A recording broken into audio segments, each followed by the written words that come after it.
The Jake Asman Show will begin shortly. Thanks to all these great Patreon members who help support the show. Get your super chats ready.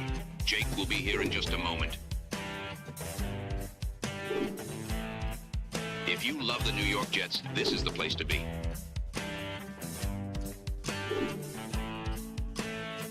And now, the Jake Asman Show. One of the biggest controversies involving the New York Jets schedule might have been solved. We'll talk with a Jets reporter about that and much more. It's the Jake Asman Show. Let's hit it and get it started. Man, our Jets are primed to win another offseason, baby. I got just the guy to get us going tonight.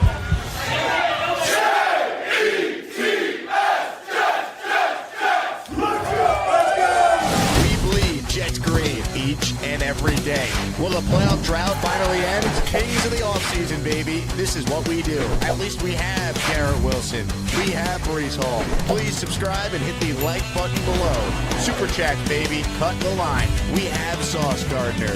We have Quinn Williams. Prepare to be underdogs. Now it's time to talk all things New York Jets. It's the Jake Asman Show. Here we go, here on a Friday, a monster Friday in New York City. Knicks Game 6 at the Garden. Yankees, Mets, Juan Soto back in the Bronx Subway Series. And oh yeah, the NFL always in the news as their schedule came out just a few days ago. Real quick, before we talk Jets and get into the schedule, speaking of the Subway Series, we do still have a couple tickets left for our Asmaniac outing on June 29th. Yankees and the A's will do a pregame meetup at Billy's Sports Bar in the morning across the street from the stadium. If you want to join, click the link down below. Click the link in the description and lock in your spot. Go quickly. I don't think we will have any left at this time next week. So if you want to join us, please lock in your spot. And as soon as I get the tickets officially from the Yankees, the email you use when you lock in your spot, we will send it your way as soon as possible. All right, let's say hello right now to a good friend of the show. He joins us every Friday, Nick Faria from now JetsXFactor.com and Athlon Sports joins our program. What's up, Nick? Happy Friday. Happy Friday, Jake. Great to be back on.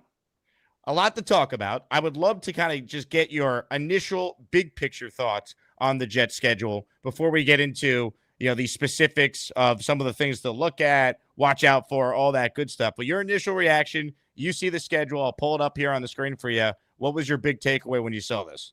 It's a very winnable schedule. I mean, let's be honest here. They've got some pretty tough games at the beginning of the season. The Bills, the Bucks, they made the playoffs.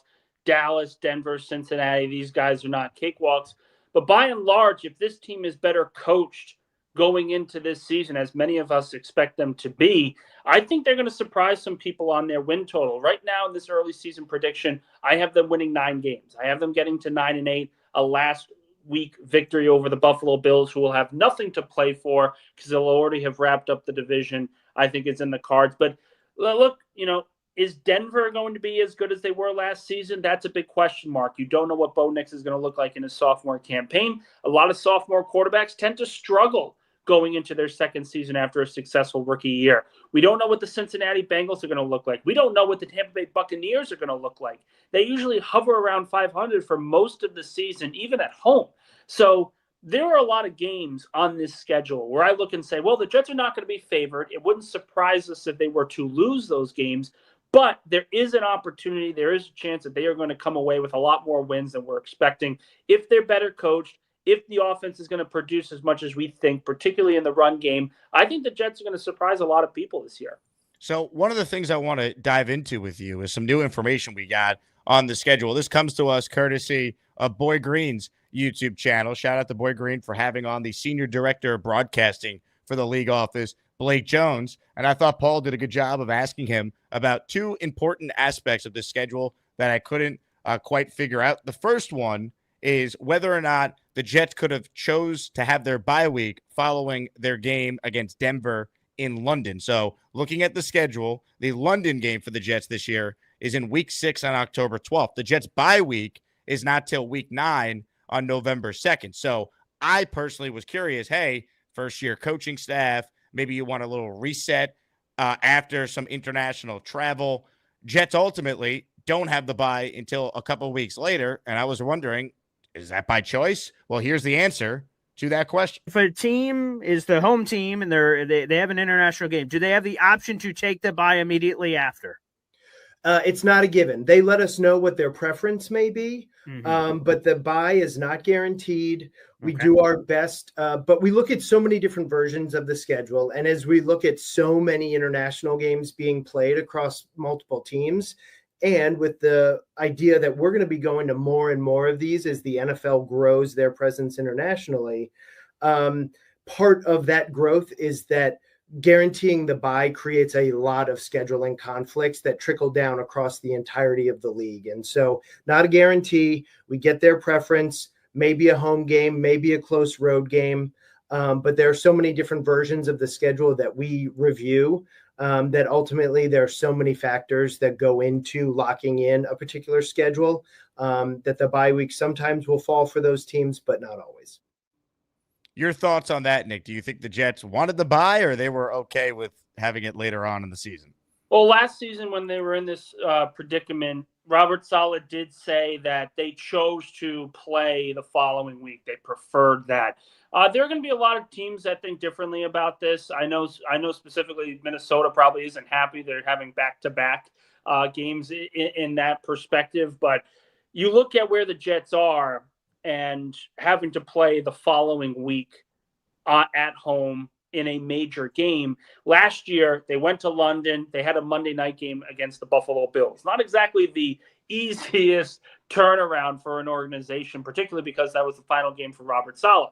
This year is going to be a little bit different. You play the Denver Broncos, a good playoff team, but then you take on Carolina. Now, Carolina's improved. Certainly, Dave Canales has done a good job. You don't know what you're going to get out of Bryce Young, but this is not the Buffalo Bills that you're facing immediately after. So this is a favorable stretch for the Jets following their London game. And then 2 weeks later, they go to their bye week anyway. So I think this is as advantageous of a situation as you can for the Jets. It's very interesting that the NFL continues to push that because very clearly it seems we are looking at multiple international games, potentially some international franchises in maybe a decade or so. There's going to be a lot of questions that have to be asked around the league in terms of that. But very clearly, the league wants two things. They want the 18-game schedule, and I think they really want to have some national teams be brought to the NFL eventually. The first super chat on this monstrous Friday belongs to Julian Manfredo, who says, "Let's go, baby." Yeah. Go, New York, go, New York, go. Go, New York, go, New York, go. Let's go, Knicks. Knicks in 6. Julian, I'm pumped. I know you're pumped. You're in the raffle for 5. Speaking of the raffle, it will be Monday. So gift memberships if you want in. A signed Jalen Brunson jersey is the top prize, followed by a signed Aaron Glenn jersey, a signed Curtis Martin jersey, and just added yesterday, for those who missed the shows, a signed CJ Mosley jersey. Those are the top 4 prizes in this week's ASMANIAC raffle. So shout out to all of you who continue to support this channel and allow us to do awesome things like that. Speaking of the London game, Nick, one of the other things I did not know until I listened to this interview yesterday with Blake Jones was that the Jets could have protected 2 home games from being selected as the team the Jets would play in London. Here's Blake Jones talking about that. Can a team opt to pick the opponent or choose their bye week after international travel instead of the bye? What's the scoop here, Blake? If a team is the home team and they have an international game, do they have the option to take the bye immediately after? It's not a given. They let us know what their preference may be, but the Hold on, tech issue. I thought I played the wrong clip, so I switched to the first clip. Turns out I had it right. Let me just let it run through. Can a team opt to pick the opponent or choose their bye week after international travel instead of the bye? What's the scoop here, Blake?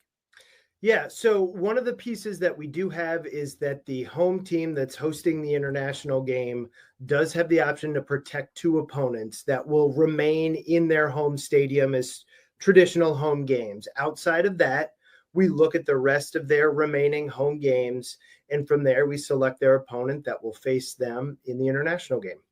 Interesting. Do you know who the 2 games the Jets chose to protect are? You know what? I don't have that in front of me, but I think we ended up in a good place. Which games do you think the Jets said we want to protect from being played overseas in London? Dallas, and again, this is just purely, speculation. Give me Dallas and give me probably Atlanta. Probably Atlanta. They want some games. They want some wins at home. I think those. First off, the Cowboys coming to MetLife is a fantastic ratings bonanza, even at a 1:00 slate. And then you look at the Falcons. That's probably a game that many people expected could have been a London game because the Falcons, you have no idea what they're going to be.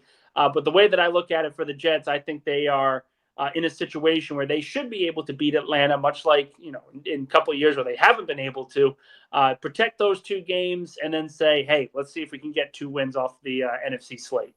Dallas is interesting. I don't like, I guess they could have protected it, but it's still early enough in the year where, the weather won't be bad, most likely. And you're going to get a ton of fans that would show up regardless who the opponent is when it's that early. I wonder, do you think they wanted to protect a division opponent to give them a better chance to maybe beat a division team when you're home? I don't think that I would be very surprised. And I know it's happened before, but I'd be very surprised if the league actually took away divisional games and made them international. I just don't see how that's conducive to success for the league, because then one of those teams can cry foul. If the Jets are hosting the Bills and the game ended up being in week 6 or week 7, and the NFL put that in London, well, the Jets have essentially lost a home game where their fans can actually go and see their team. Not everyone has the amount of money to take a plane ride overseas and watch their team in London. So I think the NFL tries to avoid that as much as possible because every team is looking for that advantage within division, and giving away a home game is not something people would prefer. I wonder who makes that decision. Is that a decision that's made on the ownership side, like being influenced by the business, like, oh, what's best for our bottom line in regards to ticket sales or possible ratings for these games? Or do the Jets go to Aaron Glenn and this coaching staff and allow them to make that decision, which I hope they're the ones making that decision because there's strategy involved into which team you potentially play in London. Like, I think you're better off playing a team like Denver, having to have them fly all the way from Denver to London than maybe a team that's on the East Coast where the travel's not as significant. It's a big difference, and it's one of the reasons why I actually like the Jets in that particular matchup. Denver's a playoff team, but having to travel overseas that far of a distance, even if you're getting a full week of preparation, not the easiest thing in the world for any particular organization, let alone a team like the Denver Broncos. So I think it's a little bit of both. I think the league wants what they want, and they get what they want no matter what because it's the National Football League. But at the end of the day, I do think they take coaches, players, they take those suggestions, those preferences into account when they eventually make that decision. Hit the like button if you're just tuning in. Comments, questions, super chats, they cut the line.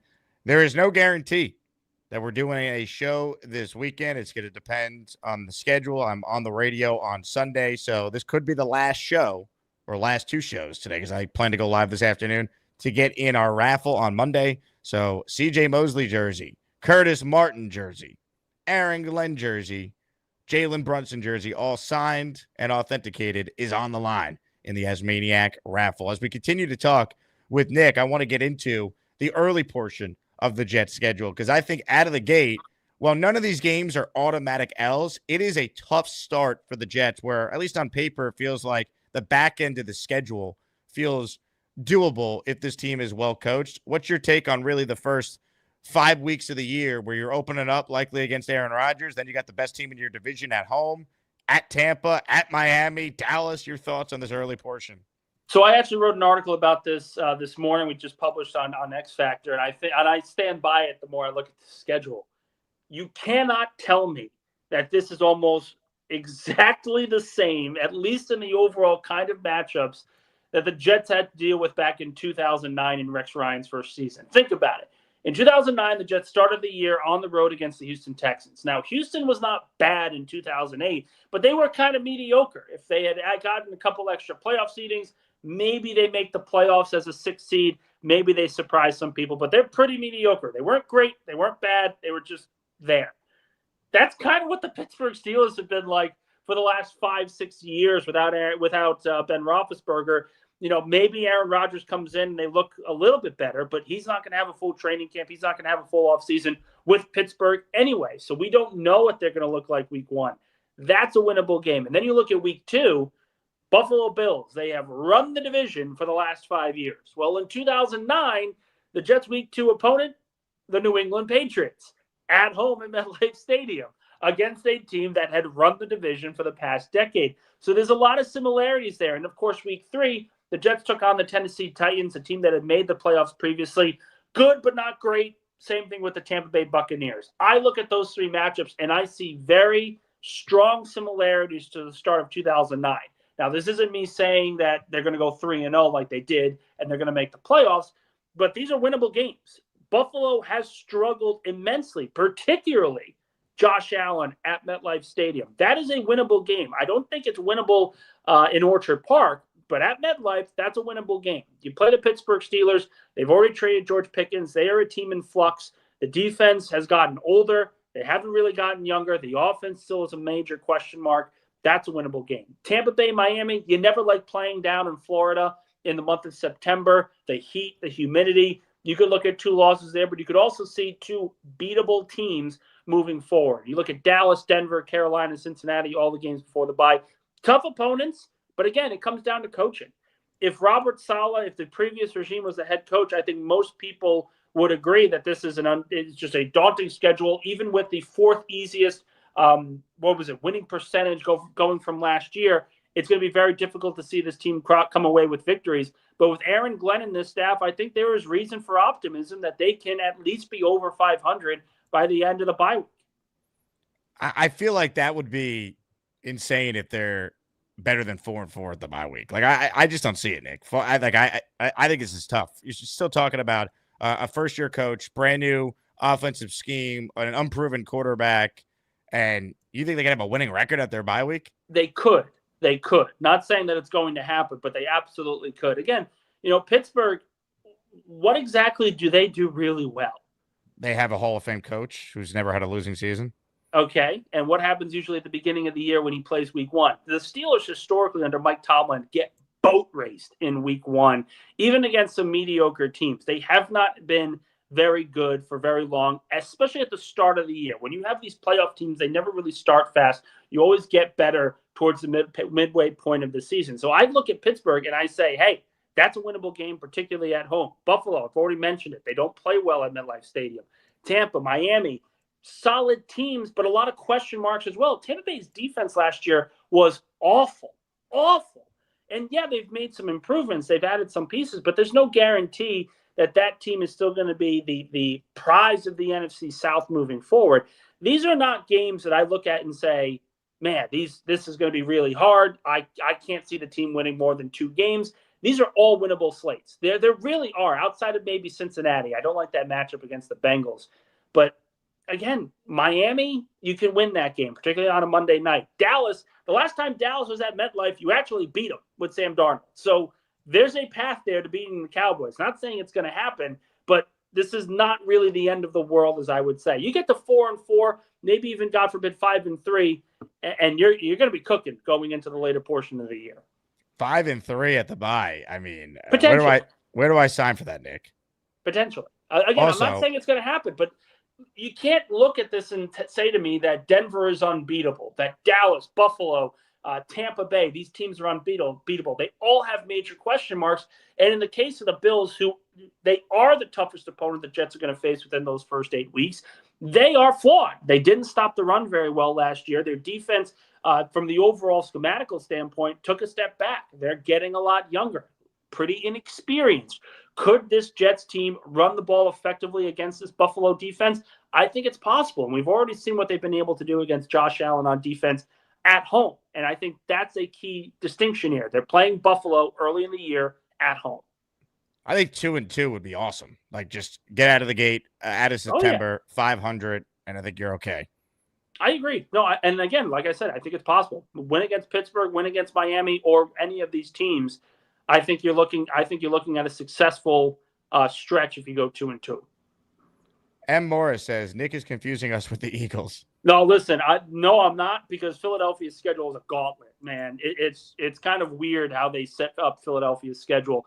Defending Super Bowl champions are the first ones in history that don't get back-to-back home games and open up the year. Dallas, Kansas City, the Rams, and Tampa Bay. I mean, that's absolutely nuts. Dylan with a super chat. Nick's optimism is encouraging. Again, guys, it's not like I'm sitting here saying they're going to go 8-0 or they're going to just steamroll through these teams, but these are winnable games. And I think a big part of the struggles last year was the fact that coaching really held this team back. It really, really did, particularly in in-game situations late in contests. If you're in some of these close games against Buffalo, Dallas, Denver, and you have better coaching, I think you could turn a lot of those losses into W's very simply. We're brought to you today by Huga House. Get one of their performance hats. They just restocked them. Go today. They're going to sell out fast, I was told. Promo code Asman, 20% off their performance line, which has been one of their biggest sellers.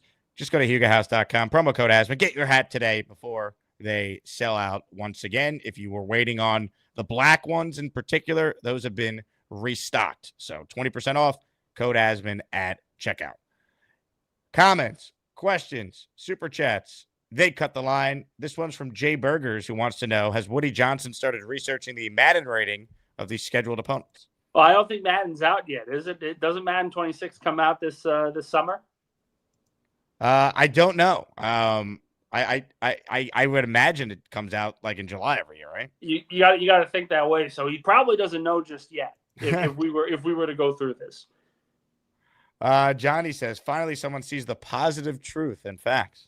Again, but you guys are misinterpreting my point here. I'm not sitting here saying that they're going to make the playoffs this year. My prediction right now is 9-8. That is way higher than most, though. I don't think you realize that. Most people have this team winning less than 8 games. Connor Hughes has 7, and you flip a coin on some of these games, and that's but 9 is a big deal. They haven't won more than 7 in 10 years, Nick.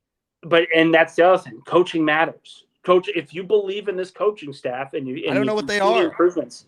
Of course, no one knows what they are. But again, you either have the glass half full, glass half empty approach. You want to see what ends up happening. I look at the talent the Jets have. I look at what the Jets are building on offense specifically. Pittsburgh, they don't really stop the run that well anymore. Tampa Bay, better run defense, really bad secondary. Miami, I don't trust anything from them on the defensive end. Dallas is historically awful against the run. So there are teams here that you look and say, well, if you run the ball effectively, yeah, you can come away with a couple of wins here that probably would have been losses last year. So based on what you're saying, you're betting an enormous amount of money on the over 5.5 for the Jets right now. Oh, yeah. I think that, listen, they've got the fourth, fifth easiest schedule in football this season. 7th, so close enough. But that's still a winnable mark. After the bye week, you look, the Browns are terrible. I don't see them winning many games at all. They're going to be in contention for the number 1 overall pick. You've got the Falcons that are a major question mark, kind of like the Jets. The Patriots are a question mark. The Dolphins, I think, are going to be really, really bad. Jacksonville's a big question mark. New Orleans is going to be in the contention for the number 1 overall pick. You get to the midway point and you're 4-4 or 5-3, or God forbid 3-5. You're able to stack up some victories here where eventually you may be competing for an over 500 spot. I don't think it's out of the realm of possibility at all. I mean, damn. I love the optimism. I don't know. I'm just not there just yet. I do appreciate it, though. And again, and I will stress, it is the way too early prediction. An injury happens in training camp, a trade gets made during training camp, whatever it ends up being, that win total could change. But as of right now, with everything, the way the teams are situated right now, I see a team that can win 8-9 games, and I think it would be a terrific first season for Aaron Glenn if they can get to that mark. Give us your thoughts on the news earlier this week that the Jets were releasing Thomas Morstead. It just kind of reinforces the idea that the Jets are going with a youth movement. And part of that youth movement does not just rest on the offensive and defensive side. It also goes into special teams. Morstead did not have the best season last year. I wouldn't be surprised if Greg Sirline eventually follows him out the door as well in the next couple of months. I really do believe that if Aaron Glenn if he wants to continue on this path, he understands that coaching is going to matter more than anything else. And when you have that coaching, you want to have that youth on the roster, both offense, defense, and special teams, to go along with that. He has a lot of confidence in Banjo, the special teams coordinator. There's reason to have confidence. He's done a really good job with the Denver Broncos. And it all depends. If you're able to coach up these young punters, these young kickers, most people aren't going to be really worried about where Thomas Morstead ends up. He's 39 years old. He's coming off a down year. There's reason why they moved on. There's some extra cap relief that they can get, about $2.5 million. There are reasons why they moved on. I get it. He's a fan favorite. Jets fans are not going to be happy because of the question mark that comes in at punter. But at the end of the day, when it comes to a youth movement, you don't go half-ass. You don't have 1 foot in, 1 foot out. You go all in on a youth movement or you don't. So why is Greg Zuerlein still on this team? I think eventually he'll probably be moved on as well. I would not surprise me if they try to get something done where they go with a different kicker. New Q writes in, Jake, your shirt makes you look like a priest. All right. I need the Holy Spirit to help out the New York Knicks tonight at Madison Square Garden. Right? So, Jake, I actually have a question for you here. So, yes, I'm sure you are attuned to the stretch right now where every time the Mets win, the Knicks end up winning, and vice versa. Would you sacrifice a Yankee win tonight for a Knick victory? Come on. I've been asked a lot of dumb questions. That is the dumbest question ever. Yeah, a regular season game in May, I would sacrifice for the New York Knicks to reach the conference finals for the first time in 25 years. Yes, I would.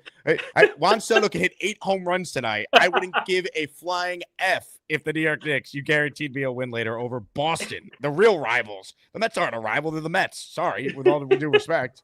It's not a real rivalry yet. Like they gotta, it is what it is. It's fun for the fans, but come on, man. Soto it's the Knicks, goes it's off Boston. Today, you're not gonna have a problem with it. I bet on Soto to hit a home run. I think he's gonna play. This is what he does. I think he's a great player, and he always rises up in the moment. So at least I'll make money on it if he kills my team later. I will. I'll have the game on my phone, but I'll be locked into the Knicks tonight. I mean, that's love it. it. I'm going to the game. Love it. Let's go. Come on now. Thunderlip says, would you sacrifice little Joey for a championship with the Knicks? This is tough. Yes. Come on. Throw it. Absolutely. I don't know. I mean, have you seen little Joey? He's adorable. Beast, what are your thoughts on this? Would you be willing to sacrifice your guinea pig little Joey for a Knicks title? Are you out of your freaking mind? He's a boy. Guinea pigs are prey animals, for crying out loud. Now, can we move on to the next question, please? Not to be rude in a subordinate kind of a way. We're not here to talk about animals in basketball. We're going to talk basketball, football, and other forms of life. Now let's get to the next question, please. Move along with the camera. So you wouldn't sacrifice little Joey for the Knicks, Beast? No, hey, guinea pigs are prey animals. I'm not going to say this again. No, this is my little boy. He's a baby still. Where is he? We haven't seen him in a while. He's taking his nap. I gave him his 6 o'clock exercise. Gave him his 6:15 rub. I gave him his 6:30 playtime in the morning. 7:30 outside working in the garden. It's called real men work in the garden. It's called achievement. Learn that first before you knock. Learn that first before you knock on my door. You want to achieve it? Go to work. Get off your ass and get to work. Now let's move along with the next question. I'm not going to be rude here. Let's move along, shall we? Move along. Move along. Hey, I like that. That's nice. That looks good.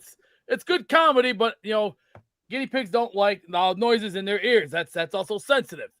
Now we haven't seen little Joey in a while, Beast. You got to bring him back on the show. I'll do that too. I'll tell you what. Let me see if I can get him up if he wants to. Okay. Hold on, kiddo. Come on, kiddo. Come on, kiddo. Whoa. Ooh. There you go. There you go, kiddo. There you go. Yeah, I got the little guy out today. Yep. My little boy. He's a good boy. He's being taken good care of. Hey, he's got a birthday coming up soon in a month or two. Do you want Nick to sing happy birthday to him when it's his birthday? Yeah, I'll tell you what. You know what? What the hell? Give it a try. Ain't gonna hurt him. All right. Well, he'll sing happy birthday to little Joey when it's his birthday in a few weeks. All right. You got it. Okay, now let's move along with the next question. Not to be rude. All right, thanks for the time, Beast. You get the fuck out. All right, we got a little Joey cameo here on Friday. I'm sold. Listen, I'll say this now. Listen, you never want to sacrifice animals, but I've seen 2 Super Bowls. I will do whatever I can to make it a third. It's a beautiful experience. I'm in. I would have to do it, unfortunately. Darth Crypto's in the raffle for 1. Let's go. Thank you, Darth. Appreciate your support. Rick Kent in the house. $10 super chat. That's 2 raffle entries. Jake, last night I dug my 2000 Eastern Conference champion Knicks shirt and will wear it for tonight's game just for some mojo. Let's go, Rick. That's the spirit. I love fans that do this. I'm a superstitious fan as well. I have to be sitting in a specific spot. If a play doesn't happen, doesn't go right, I've got to be moving my feet a little bit. Every sense of mojo, if you're in a big playoff game and you know that when you do something specifically, the team wins, you got to do it for this game. Always, always. Listen, some people don't believe in superstition. Some people don't believe in karma. Got to be a little extra nice today to people around you. Got to be able to do that routine that always works for you. You're going to end up being very happy because of it. I love it. I feel confident about the Knicks tonight, but there's also that anxiousness of like, they better get it done, man. Like, don't mess around. I don't think it's going to be easy. It never is, but I have faith that they're going to bounce back. They're going to get it done tonight. So let's go. We shall see. It's going to be a great game. Jojo writes in, oh, how sweet, Beast. I will say, anytime Beast brings little Joey on the show, the comments are always very nice. People love to see Beast love for his little pet, Joey. Way to go, Beast. You have any pets, Nick? No. We live in an apartment in Bayside, so there's not really much room for any pets. But used to have a cat, big cat guy. My wife had a dog that I adored as well, so, yeah. Tom Ace writes in, I'm wearing my Anthony Mason jersey under my Judge jersey at the Yankees game and bringing an iPad to watch the game. That's I'm awesome. sure. I'm sure the Yankees will have some clips and throw-ins to whenever there's a timeout on the floor for the Knicks game. They will, but it's just so much happening. You gotta be locked in on your True. phone watching it. Now, the question I would have is, at the Garden later, are they going to show any highlights from the Subway Series? Because usually you only show those highlights to try and unite the crowd to get loud. You're going to have the building split tonight. Half are going to be Yankee fans, half are going to be Met fans. So I don't think you could show anything from the Subway Series. And the other thing is this. What's bigger right now, the Subway Series or Game 6 of the Eastern Conference semifinals? You go all in on trying to make sure your team pulls that out against one of the better organizations in basketball. Gary says, I'm wearing a Kenny Anderson jersey because I like Kenny Anderson. I was going to wear my Mikal Bridges jersey for you, Gary, but unfortunately it hasn't arrived yet. Nate says, I'm wearing my Clay Holmes jersey and a giant necklace with Juan Soto's face when I go to the game with Tom Ace tonight. I don't actually think you're going to the game later, Nate. I don't believe you. God bless you if you do. You walk around that's asking for trouble. Thunderlip says, I thought Jake was a jinx when he attends the Knicks games these playoffs, but they won last time, so Jake has to go to the game tonight. My record at the Garden these playoffs is 2-2. So tonight we get over 500. That's tough. I've been at every home game. I mean, it is what it is. I went to every home game last year. They went all the way to Game 7. It wasn't my fault OG got hurt and every other player. Listen, if they can get by Boston here, I like their chances against Indiana as well. I think they play a brand of basketball that kind of matches up well with the Pacers. Kyle Clifton checks in. He's in the raffle for We're 2. the freaking New York Jets, so we're built for this shit. I like Beast. I like Little Joey, but the Knicks haven't won in 52 years. No brainer. Yeah, come on here. You deep fry it, you cook it, you eat it, you do whatever possible to see your team get that success. You move on. Come on. Beast, would you like to respond to Kyle Clifton here? Mr. Clifton, guinea pigs. I'm gonna say this one more time. Are prey animals. I have to take care of my kids. I got no time on my hands, but I will be watching in spirit. And you know who I'm referring to in spirit. I don't actually. Up there. Jesus. Jesus? You know, the man who, yeah, that's right. Jesus, the man who died for our sins on the cross. Come on, I'm a Christian man myself, but like I said before, I'm going to be watching in spirit tonight. And when I say watch in spirit,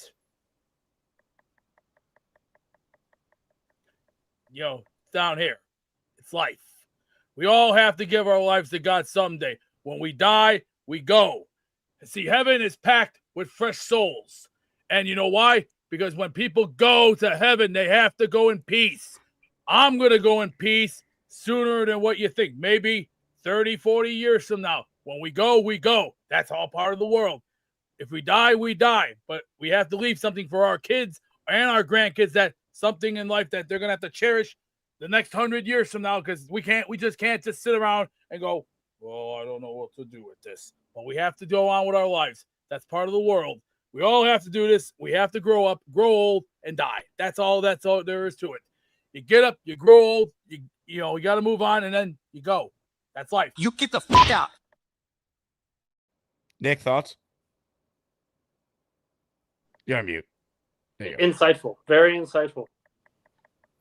Ladies and gentlemen, Mike D's nuts in the house. He says, the hell is he talking about? Mike, I've been waiting for you to comment. I hope you're doing well. I didn't say anything on the show yet because I wasn't sure if I was able to, but Mike's dealing with a medical thing right now, so everyone send your well wishes to him.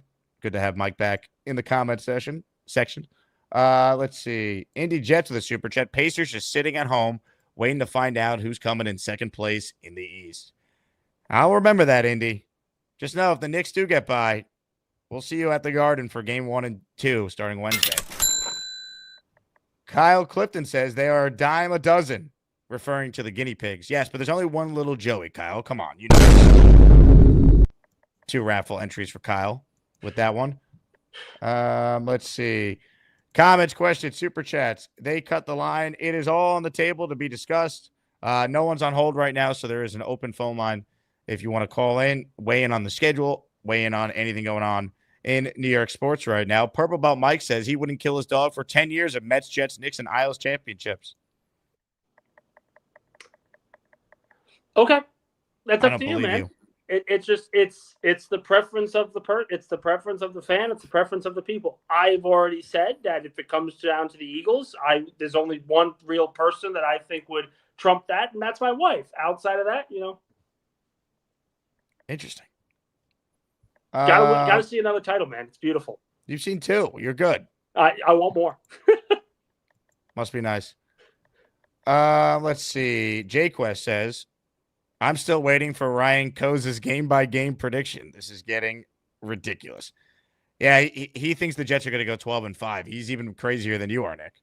I don't see 12 wins. I mean, look, there are concerns about Justin Fields. We don't know the coaching staff, but I think 8 to 9 wins is probably a safe bet. And that 9th win, in my opinion, probably will come at the final game of the year as a sort of stepping off point for the organization, kind of like what happened with Dan Campbell in his second year in Detroit. They won that final game. They finished over 500, and everyone was talking about the Lions sort of that following year as a contender. So not saying that the Jets are going to magically be contenders this season, but I think they're going to come away with a lot more wins than people give them credit for. This is a salient point here from Rico. He brings up the fact that you said only your wife would be off limits from killing. So you're willing to kill your parents for a Super Bowl?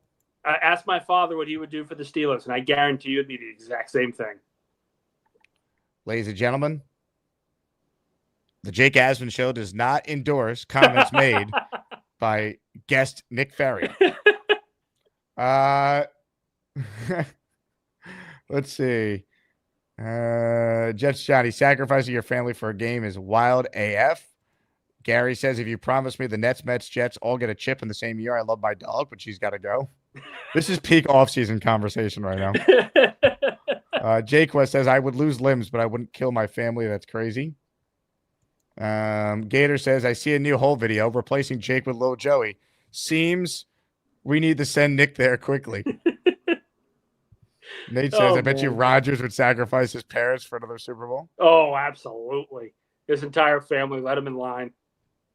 M123 says, please never allow Nick back. Wow. Unbelievable.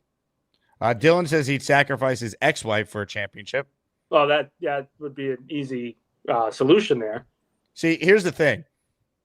It'd be tough. It'd be tough to say that though, because if you have your ex-wife, if you had children, that's the mother of your kids. So you have to think about it from that standpoint. But Dylan is in a very unique spot. He's divorced, but he never had kids. So it's a lot easier for him to move on from his wife. Easier. It's just a more expensive. If you're married and get divorced, but you don't have kids, it's just a more expensive breakup. Yeah, I get that. That makes more sense. What do we have here? Alan says, my dad is gone, so I deserve a Jet Super Bowl. Fuck you, Alan. All right. Jay says, I would sacrifice Charles, Bobby, and Beast for a Super Bowl win. Wow. To respond to this, we bring on Beast immediately. Beast, your thoughts on Jay saying he'd sacrifice you for a Super Bowl? That's pretty self-esteem, low and cheap and stupid. You must have either a low IQ of cheap toilet paper, but unfortunately, you know what you just did. You just said bye-bye to the show. Good night, Mr. J. I hope you have a wonderful experience. Open up the whole gator. This boy's going down. See you later, alligator. Now look what you done, Jay. No more protection from the Asmaniacs. I had to pull you out of the chat and cast you down with the sodomites. Sometime down here will make you feel like you've been run over by the lane train. You understand me? Do you catch my drift? Give them 24 hours to think about it.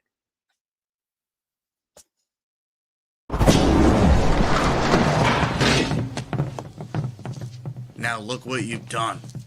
No more protection from the Asmaniacs. Had to pull you out of the chat and cast you down with the sodomites. Some time in here will feel like you've been run over by the lane train. You understand me? You catch my drift? Give him another 24 hours to think about it. It really is impressive how he knows every single word of the whole video. Absolutely incredible. Like my tip the cap, man. That was beautiful. Absolutely beautiful. Well done, Beast. Well, Thank you very much. Now let's move along here, shall we? hold on, I didn't mean to put you on. I was switching slides and StreamYard has tech issues. Thank you, Beast. Thunderless with a $50 super chat. Yeah. Oh, baby.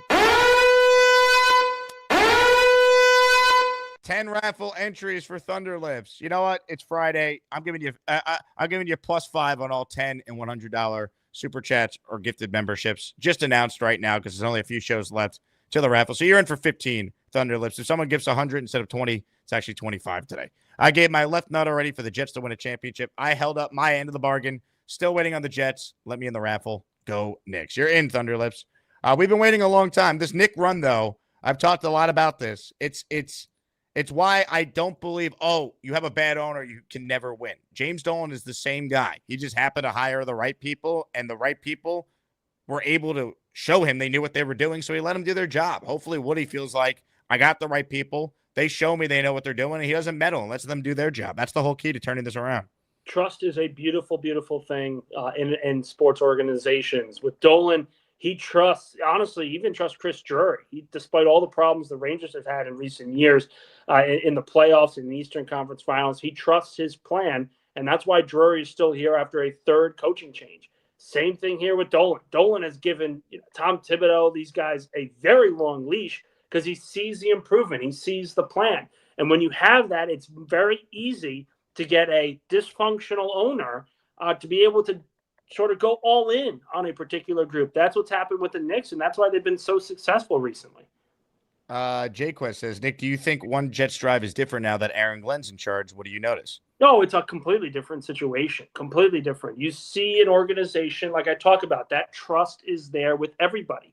The players that talk about Aaron Glenn, they talk about him. I thought Armand Membu had probably the quote of the week last week at rookie camp, where he says he doesn't demean us, but he expects our best at every rep.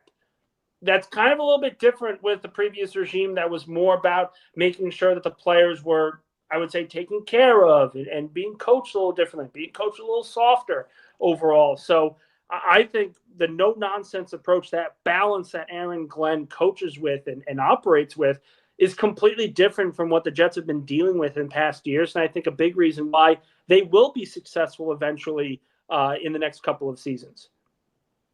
Let's see. Oregon Jets writes in, I would stuff little Joey and Beast together like a turducken for a Jets Super Bowl. You do what you got to do. You want to see a title, you just got to roll with it. Now that's a take. Tom A says William Shakespeare would be proud of Beast. It was pretty. Again, it was pretty well done. He had everything perfectly. He had the motions down. I give him credit, man. Mike D's Nuts writes in that he'd sacrifice himself for Beast to be sacrificed. So he's willing to do a 1-for-1 trade here. That's a lot, Mike. We don't want. I don't want to see either of you guys go. We need both of you around. Come on, man. Mike D's Nuts. You can't go anywhere. D's Nuts. We need you. Hit the like button if you're a sicko watching the show right now here on a Friday. There's almost 300 of you in here, which is a testament to how amazing this fan base remains. Nate says that he'd sacrifice Nick Faria to beat the Eagles in the preseason week 3. I mean, if the preseason means that much here, that's perfectly fine. I'll let you guys have that win, 100%. I think it's a fair trade. Another Super Bowl for a week 3 preseason game. I think that's great. JYB in the raffle for 25 today. The first to throw $100 in super chat form. Let's go, JYB. You are the man. Get your ass off my super chats. Some of these are gifted memberships too. Hey. The hell with it. And he likes your takes too. He says, did I hear extra? That's right, JYB. You're in, baby. You are in. I actually like Nick's unbiased Jets takes, who is an underrated Jet who will shine in the new Glenn coach Jets. All right, so Nick, give us a guy or two that you think is kind of flying under the radar that is in line to be a really good player for the Jets this season. I'll give you 2, both sides of the ball. I think Malachi Moore is going to make a major impact early on in this season for the Jets, early on in his career. He plays a position where there's going to be a very clear competition at safety. I think he's a player to watch and certainly can surprise some people. On the other side, Mason Taylor is going to be the starter, but I really like what Stone Smart has done throughout his NFL career. I think you're going to see a lot of 2 tight end sets for the Jets this season because they're going to be so run-focused, and it's going to allow Smart and Taylor to produce at a very high level. Taylor, I like a lot. I think he's going to have a very good rookie season. Garrett Wilson's the number 1 option out wide at wide receiver. I think Smart's going to have a much bigger impact than people realize because he was very, very good. He's got great efficiency during his career with the Chargers. I see something similar happening this year with the Jets. Do you think that there's a scenario where Mason Taylor is the Jets' second leading receiver? Absolutely. Oh, absolutely. I think as a rookie, you think he could do that? I think he could. It won't happen right away, though. And I want to be fair to Taylor at the start of his career because tight ends have to learn so much. And there's just such a massive developmental hurdle that he has to cross. Where early on in the season, I think he's going to be pretty quiet in some games. But later on in the year, I think he's going to get to the point where he will grow into the Jets' second option on offense. Hit the like button if you're just tuning in. Nate says, did someone say Stiggers? No, listen, I think Stiggers is a really solid player, and he could be a potential starter in this league. But the fact that they drafted A.Z. Thomas, the fact that they signed Brandon Stevens, I don't see a path to him making the team at this point. Maybe something happens. Maybe he shows his worth and proves that he can be a guy that fills the Brandon Echols role. We don't know at this point. OTAs haven't even started. They start next week.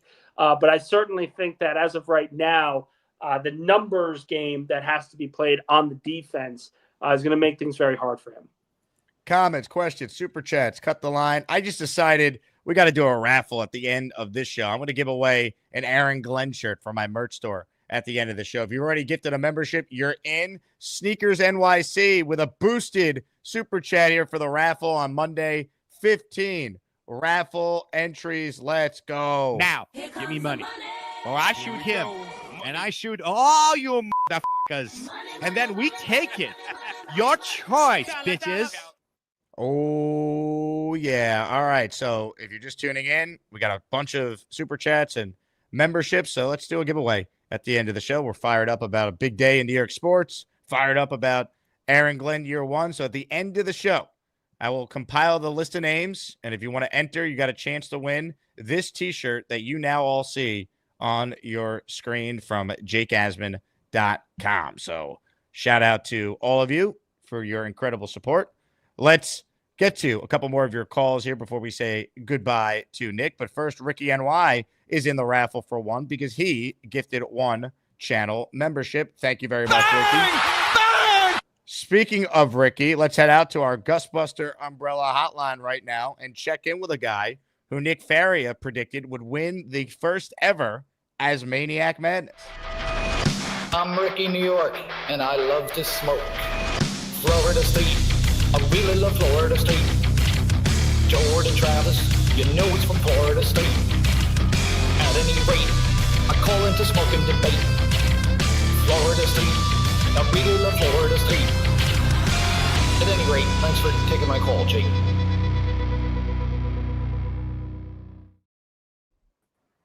Hey, what's happening, Ricky. guys? How you doing today? What's up, Ricky?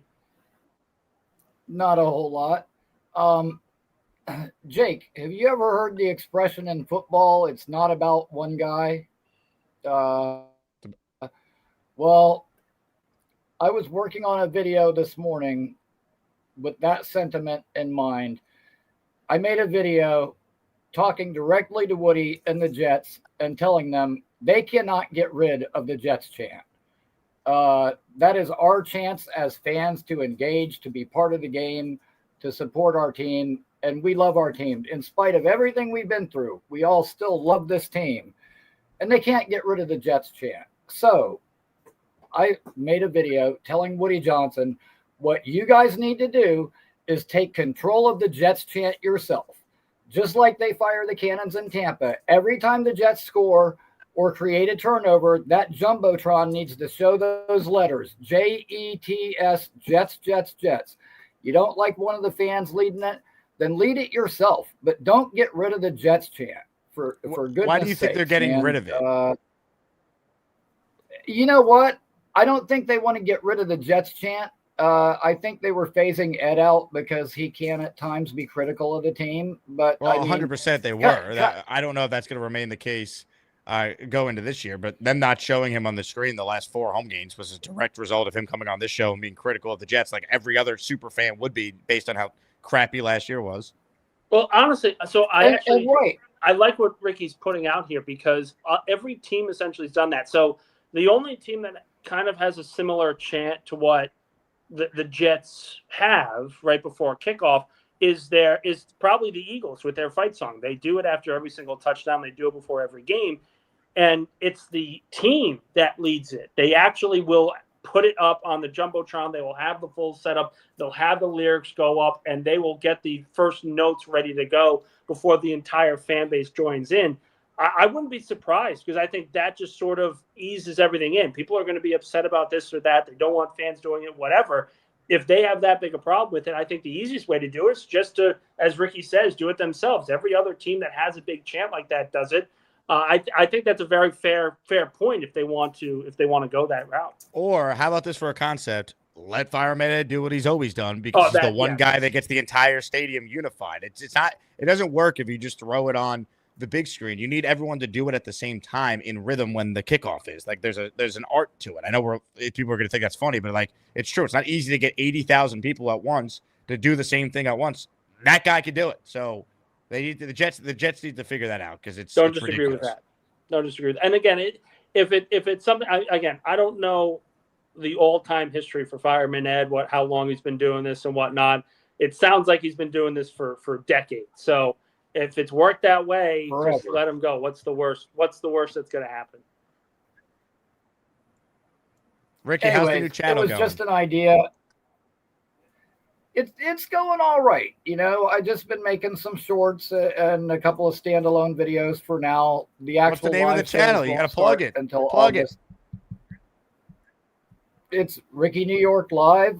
You can just type in my name. It's Ricky New York 2023. And you should find me there. And definitely appreciate all of you guys supporting me. And Jake, thank you for subbing, to my channel. And everybody else who's subbed, thank you very much. I really, really appreciate it. We love you, Ricky. Good luck with the channel. And now I have a message for you. You get the fuck out. I love it. No, he's 100% right about the Jet chant, though. It should not be something that they mess with. It's the one thing we have as fans. We don't have our own stadium. We don't have this rich history. The Jet chant is what people know about the Jets. We win the spelling bee every year. We're the best at it. Like, this is what we do. So you certainly beat the Eagles. People can't even spell their name, including the mayor of the city. So whatever. Oh, man. Let's see. Comments, questions, super chats, cut the line. Ted says he got it at Clinton Hall. Yeah, I mean, I let Fireman Ed get up and lead a Jet chant in front of everyone at our draft party because I see the value in the chant, and Ed's the man. He's a great dude. Julian says, damn, I hope Nick is right. I hope Nick is right as well about the New York Jets. Julian, you're in the raffle for 5 more. If you're tuning in late, raffle's going to be Monday for the big prizes, like the signed Jalen Brunson jersey, the signed Aaron Glenn jersey, the signed Curtis Martin jersey, and the signed CJ Mosley jersey. At the end of this show, I'm going to give away our 3rd AG shirt that we've given away this week on the channel. So if you win, at the end of the show, you message me your address and t-shirt size, and I'll get this sent out to you later today. That's a daily raffle prize here on our first Friday show of the day. All right. Nick, you got time for one more call before we say farewell? Absolutely. Let's do it. Ladies and gentlemen, on the Gusbuster Umbrella hotline right now is Edward Ziff. What's up, Eddie? Hey, how you doing, Jake? Long time. Where you been, Edward? Just been busy. I usually call in with Boy Green in the morning because it's before I go to work. And usually when I'm driving the truck, I can't really get a good signal and stuff. So, but I'm just doing my own gig today, so I figured I'd call. I wanted to say something about Fireman Ed. Fireman Ed is great. He's been doing this shit over 20 years. Him and his brother Frankie used to do it. God bless Frankie's soul. I think he died 2 years ago. He used to wear the Klecko jersey, and Ed used to go on his shoulders to do the chant. He is an institution, and you know what? He buys the season tickets. He eats the food. He pays for the parking. He's earned his right. Excuse my turning of the wheel. He has earned his right to lead the Jet chant because he is the #1 fan. He even goes to the England games on his own freaking dime, and he says a couple of things that Woody don't like. Well, guess what? If Woody ran a good, well-oiled machine, maybe Ed wouldn't have to talk about it. You know, he's a fan. I mean, he's got season tickets.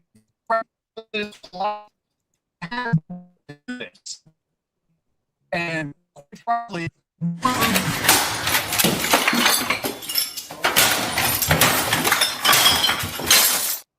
Good call, Eddie. We were losing you at the end with the signal there.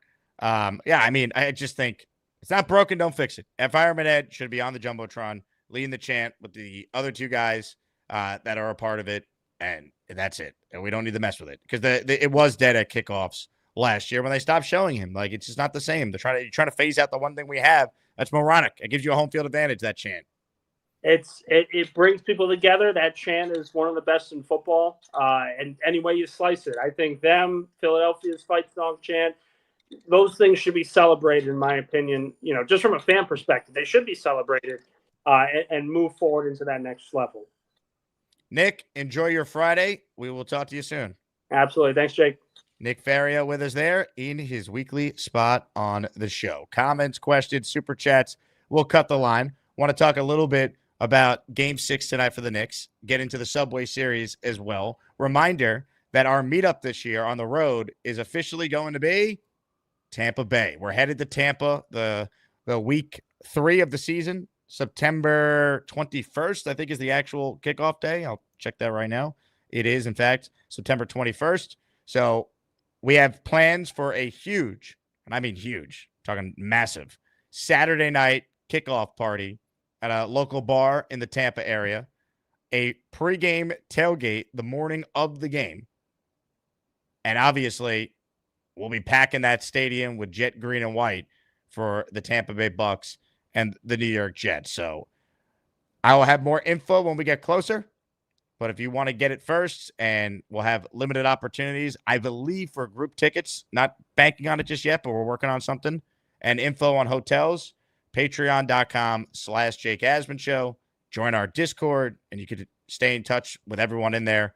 We're going to have a a channel specifically for all the games so people could plan their meetups as we did last year. We'll get our guy Shan to put that together, who's in charge of my Discord. So if you're in on going to a road game with us, check it out. And if you're interested in sitting with a bunch of Asmaniacs for our annual home game group buy, it's going to be the Panthers game in October.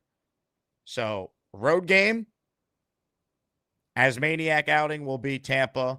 Home game group buy will be Carolina. That's not to say I won't be at other home games or won't go to London, but as far as like organized stuff, those are the two you're looking at. Plus, if I go to any home game, I always tailgate at L5, and all listeners are invited to check that out. The jersey burn we do before every game is legendary inside L5. So an update there for all of you out there who are curious.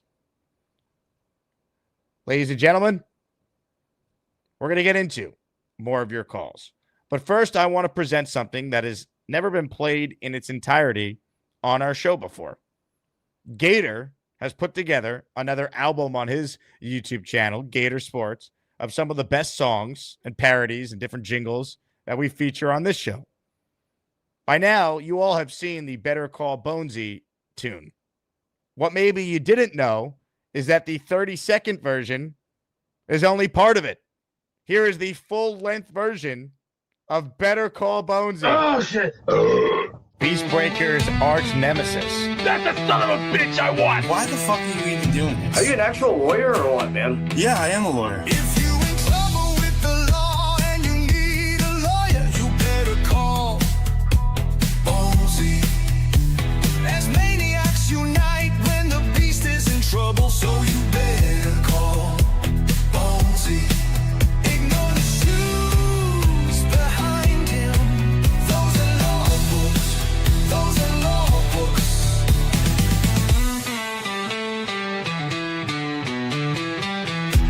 He's a son of a bitch. Calm down. Listen, bro, if you cared about Beast, there's no reason you would have came on the show. Hey, don't throw me, man, all right? If you in trouble with the law and you need a lawyer, you better call Bonesy. As maniacs unite when the beast is in trouble, so you better call Bonesy. Ignore the shoes behind him. Those are law books. Those are law books. If you in trouble with the law and you need a lawyer, you better call Bonesy. As maniacs unite when the beast is in trouble, so you better call Bonesy. Ignore the shoes behind him. Those are law books. Those are law books. I've heard the hot bullshit from a clown like that. That guy is a disgrace to the Asmaniacs. He's our guy. Bobby Beasley, I'm sorry to tell you, you guys didn't go to the same high school. You guys met at some fruity wrestling event, and now you're just messing with the guy. You get the f out. Ladies and gentlemen, you better call Bonesy. All the Gator songs on Gator Sports on YouTube. Check it out. Subscribe. Just tremendous. The B-roll, by the way. Nice job by Gator with that, huh? Going back to the shoe store challenge a year ago. Pull some of that. Deep cut. Israel sent in a 99-cent super chat. Israel, thank you. More of your calls, shall we? Adam is too cool joins us now. Adam, are you still on vacation? I don't think so. Are my AirPods working now? I hear you. Good. All right, cool. Want to talk about the schedule because I was realizing there's about a half dozen games that matter the most, and it's really the division games. It's pretty rare to be less than 500 and make the postseason, so you really have to win your division games. When it's all said and done, I really like how it's lined up, especially with Buffalo on the road at the end. That's the hardest game, and you know what? You're going to know what you are by then. It's not like trying to figure out what works and what doesn't, so I think it puts us in the best position. And then you have New England on in prime time on Thursday, which is good as well. So those two road games are in the second half, which I think is where they belong. I actually really like the schedule. I think the beginning is a little tough, but it feels favorable down the stretch. And they also don't really have any they don't have like a gauntlet of like games where you're like, wow. Like remember 2 years, and it's ironically, this is how it usually goes. we all were like, oh my God, how are they going to survive the start of the year? And they were 4-3. Remember, they were playing all these great quarterbacks at the beginning of the year. Like, they don't have that stretch on their schedule. They face a lot of inexperienced quarterbacks who might be good. Like Drake May might be good. I don't know what he is yet in year 2. Like Tua's fine. Dak's okay. He's good. Bo Nix, unproven.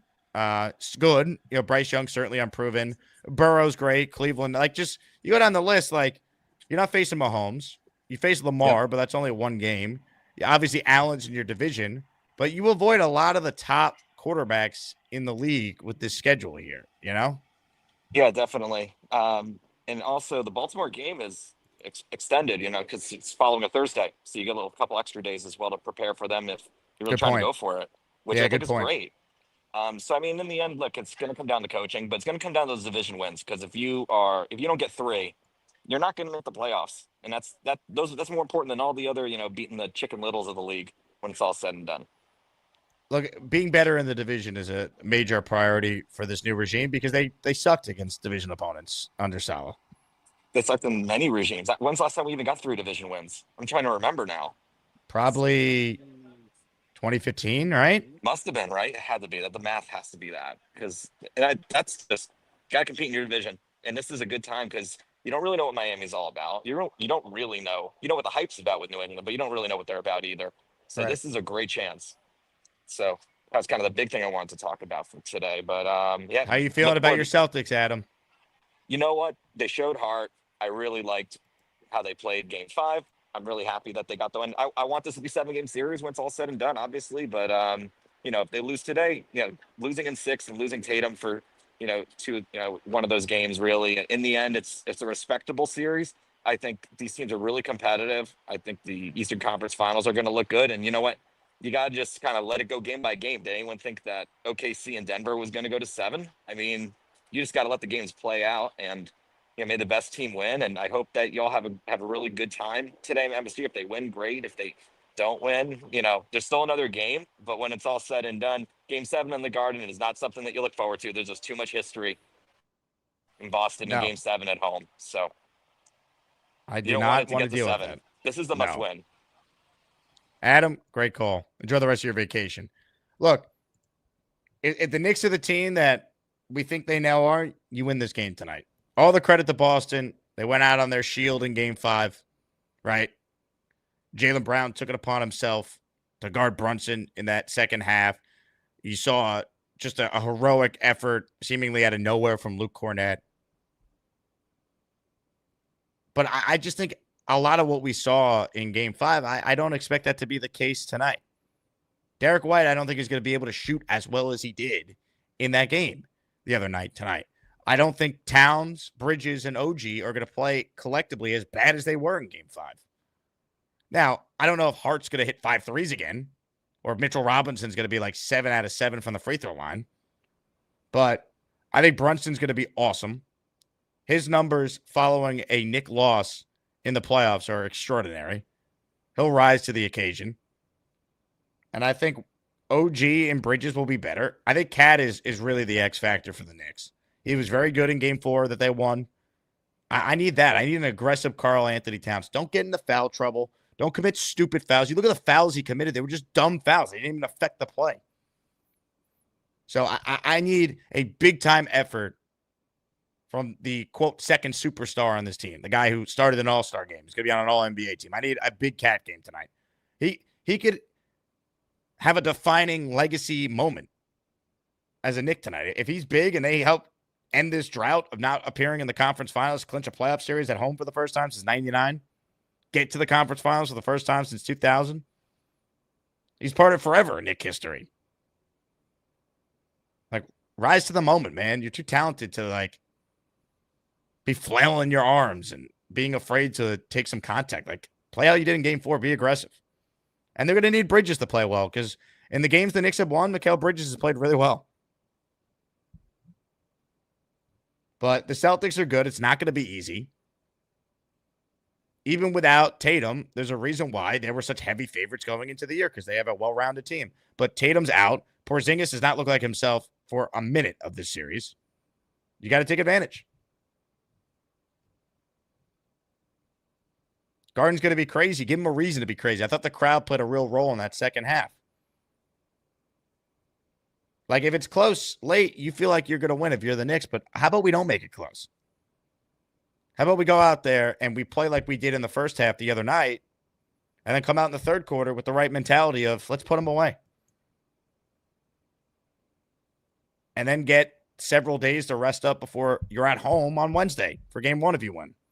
But you don't want to deal with a game 7 on Monday. Because even if you win that game 7, obviously you can't complain. But you're putting yourself in a hole against Indiana potentially. So win tonight, man. Dylan with a good question. Thoughts on the playoff seeding proposal being voted on today? I don't like it. I think winning your division should matter. I know you have like extreme examples like what happened this year where the Vikings win 14 games and they go on the road. But, you know, I just think you win your division, you get a home game. I think that's how it should be.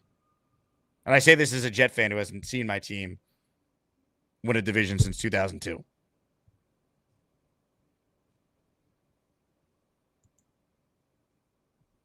And Adam makes a good point here as well. You play an extra game in game 7. Like, who's to say someone doesn't suffer an injury? More you play, more of a chance of an injury. And if you're the Knicks, you want to be as healthy as possible because the reason why you weren't in the conference finals last year is because your entire team was injured.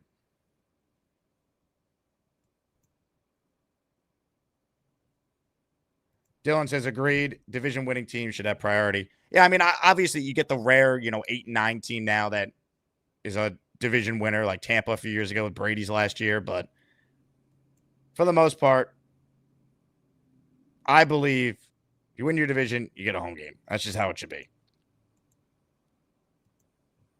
Shout out to Tenacious in our raffle for 2 by gifting this membership. Reminder, raffle at the end of the show for this prize, the signed Aaron Glenn shirt. Raffle on Monday for our top prizes that feature a CJ Mosley jersey, Curtis Martin jersey, Glenn jersey, and Jalen Brunson jersey. All signed, sealed, and authenticated. Brian says, Towns is the problem. He plays small. Mitch is the alpha. But Towns, when he's on, is unbelievable. We've seen that at times in these playoffs. I think the key with Cat, if they don't get him involved early, he's on the rhythm of the game. Like, it just takes him a while. I think it should be a priority to look to get him involved early. Get him going, man. His effort defensively is better if he feels like he's involved offensively. And that's on the coach. I know people want to say, oh, it's Cat's got to demand it. And yeah, some of it, put it on Cat, sure. But like, Tom Thibodeau's got to say, hey, we're making this a priority tonight. No disappearing act. Like, I don't care if you got an offensive foul, Cat. Be aggressive early. That's the mentality we need you to play with. That's what I need to see.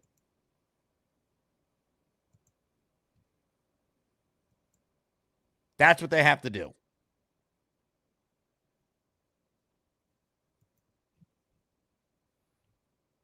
And hopefully they come out with that mentality because I think if they do, they'll win. Mando says, where's Bobby? We miss him. Whereabouts are unknown of where Bobby Midnight is.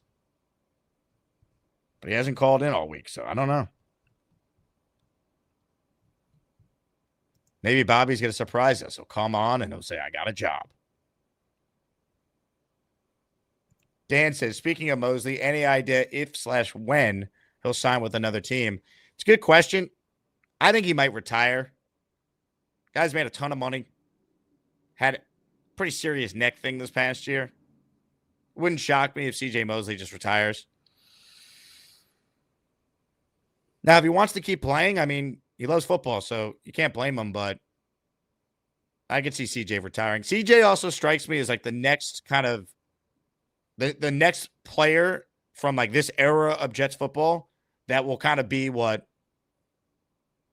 Bilal Powell has been and Tony Richardson and Nick Mangold, like guys that kind of are still around the team, maybe in like alumni relations. Like I could see CJ having some sort of role with the Jets. You know, when the Jets do like their events, they bring out former players. I could see CJ being hired to do that because he's so likable.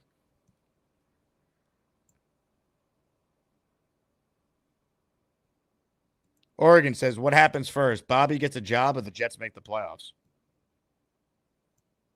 Man, I would hope it's Bobby gets a job. Because think about it. The Jets couldn't make the playoffs. The earliest they can make it is not till January of 2026. Right now, where it's May, Oregon. So I hope it's Bobby. Marcus says, always remember CJ for the pick 6 in the 2019 home opener. That game is so crazy because not only did CJ Mosley have the pick 6 in that game, he played like Lawrence Taylor for the first 3 quarters. It was insane. Like, it was the greatest Jet debut I've ever seen from any free agent signing they've had. He was incredible. And then he got hurt in that game, and then the defense collapsed. And Adam Gase started 0-1 as the Jet head coach, and the rest is history. They should have won that game. That was such a choke job. Were they up 16-0 in that game and blew it?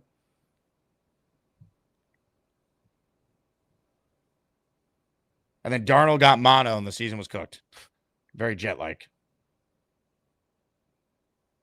Then he came back against Dallas, threw the touchdown to Robbie Anderson. Jamal Adams had that blitz on Dak, and Jets won. We're thinking, oh, my God, here we go. We have a quarterback. We're going to run. Like, let's go. Only to then lay an absolute egg against the Jaguars, who sucked. The Adam Gase experience, baby. Marcus says Bell had a good game, too. Yeah, he did. Remember he caught the 2-point conversion from Darnold on that play he was running around? Yeah, no, we always had the Le'Veon catch in the end zone. Yeah, it was a wild play. Jay says, bro, I thought Mosley was the best linebacker ever that game. It was insane how good he was for 3 quarters. And then he got hurt, and then that was it. He never came back after that. I think he tried to come back for like a game later that year, immediately got injured again, and that was it. We didn't see CJ Mosley for 2 seasons, right? Because he sat out the COVID year. First time we saw Mosley again was 2021 under Saleh.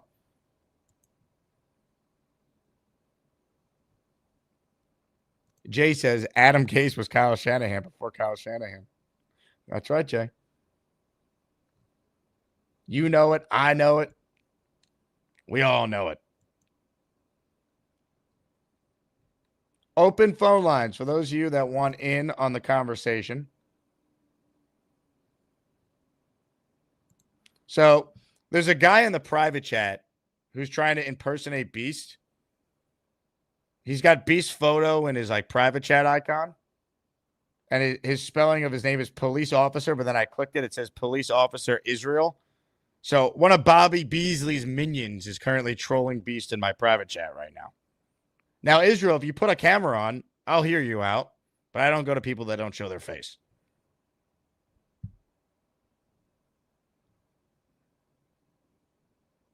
What else we got here? All right, hold on. Israel has put his camera on, so let's check in with him real quick. Israel, are you there? I guess not. Also put some clothes on. This is not RedTube. This is YouTube. Comments, questions, super chats. They cut the line. Raffle entries, we'll take them. It's time now for a segment we do on the show called... It's time for Ask Jake Anything. Ask about New York sports. Can't afford a therapist? Maybe Jake can help. We can even discuss if the moon landing was real. Seriously, ask Jake anything. Speaking of the moon landing, yesterday I received an email from one Dave Briga apologizing for his rant against Charles Gorman and Frankie V and Gary. And I wrote back to Dave, you have nothing to apologize for. It was tremendous. Ask Jake anything. Throw your questions in, and I will respond. Gator says, other than last year, when was the last time we had a starting level quarterback? And do you consider Fields a bona fide starter in this league going into 2025, 2026? He's a starter by default, right? Because there's so many rookies or second-year players we don't know about that are playing. Do I think he's one of the 15 best quarterbacks in the league? No. Do I think he's one of the worst quarterbacks in the league? I don't. He's probably in the 24 to 27 range, 23 to 27 range, right? Like, he's very unproven. Very unproven. Curly writes in, Jake, you have to choose one for the rest of your life. Lose your 2 front teeth and can't replace them, or every time you fart, you poop your pants. Well, can I get veneers? You said I can't replace the front teeth, but could I get fake teeth? I'm guessing I can't. in that case, looks like I'll be wearing a diaper because I need my teeth. I'm on camera every day. You guys want to watch a show if I had no teeth?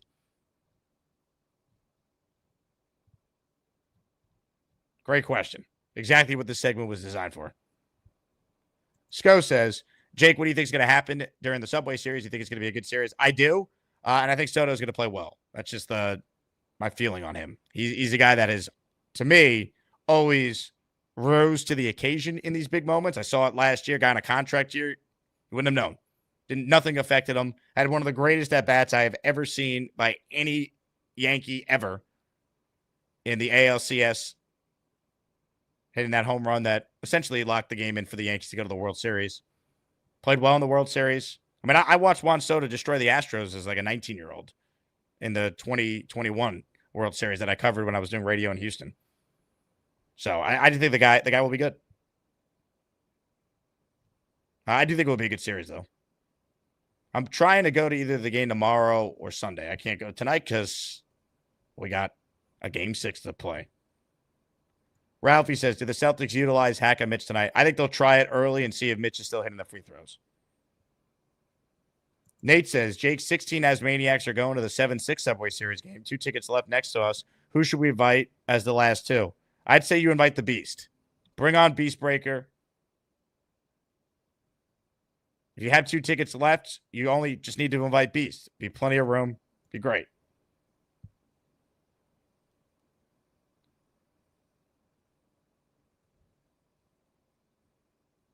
T-Town Jet. Jake, if you wear a diaper, you could finally do the 24-hour show.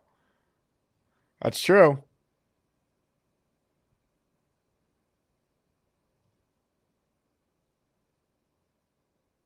Eric says, would you be okay with the Knicks making the finals if it meant Judge going down for the season? No. No way. Because the Yankees can win a championship this year. I think the Knicks can get to the finals on their own. Plus, I don't want to root for injuries like that. That's be terrible. Judge is on his way to winning what's going to be his 3rd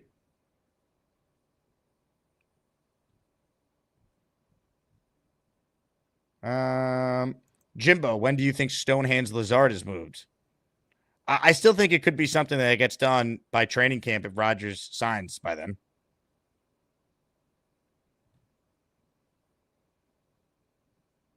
Gator writes in.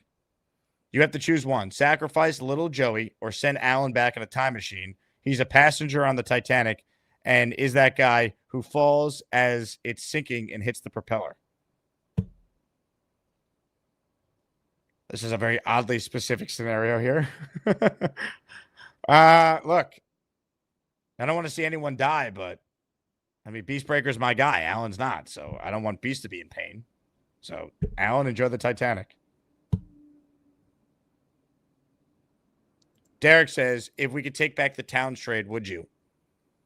I don't think they could, Derek. I don't think it would have worked with Randall and Brunson. I don't. I know Randall's playing great in the playoffs. Let's remember what Knicks fans were saying about Julius Randle a year ago. Never got appreciated the way I thought he should have been. Now, I miss Dante. That hurts. But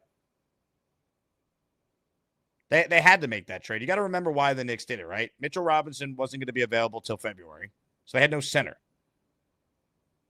Julius Randle at 6'8", 6'9", can't be your center. And look, the plan would have been you keep Isaiah Hartenstein, but the CBA didn't allow the Knicks to offer him the same contract the Thunder did. I mean, that's the problem. But hell no, do I take the cat trade back? You can't.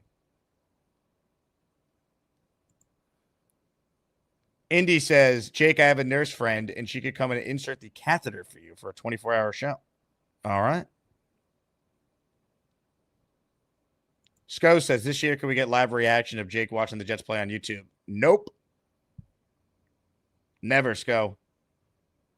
The things that come out of my mouth when the Jets play, I don't want a camera to capture.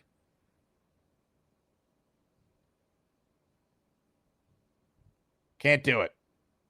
Some of you have seen me watch the Jets, though, if you've been to the watch party. Or you came to the Asmaniac outing this year. Amid says, thoughts on my fandom. Jets, San Francisco Giants, Bulls, and Las Vegas Golden Knights. My thoughts are why. There's no correlation to any of those teams.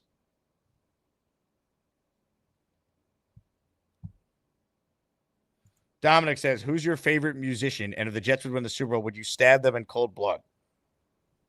I don't want to stab Billy Joel. I'm a crazy fan, but I'm not a murderer.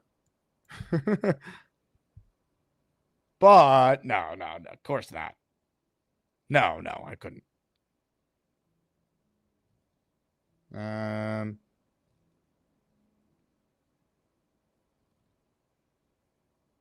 All right, more of your calls right now.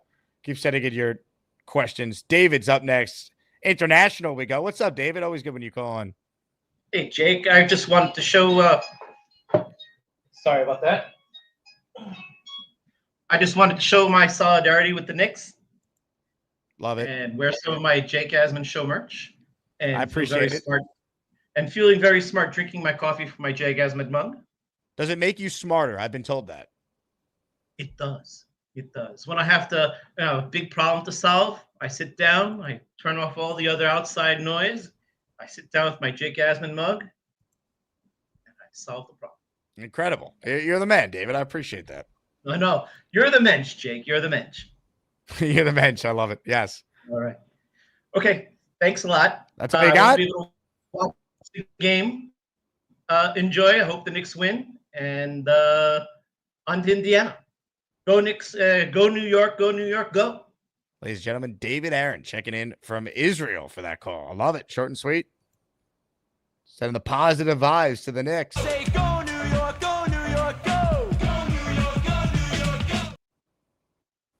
Boomtown says, been doing any additional research into the Islanders' potential draft pick at 1 or waiting closer to the draft? I want to see who they hire as the GM first, to be honest, Boom. Like, I have thoughts on it, but I don't feel really strongly one way or another about who they should pick. My preference is take the kid that's an Islander fan from Hop Hog, Long Island. But some people say, well, he's not the best player. But if it's close, the tiebreaker to me is that. Because you're not worried about him leaving in free agency like Tavares did.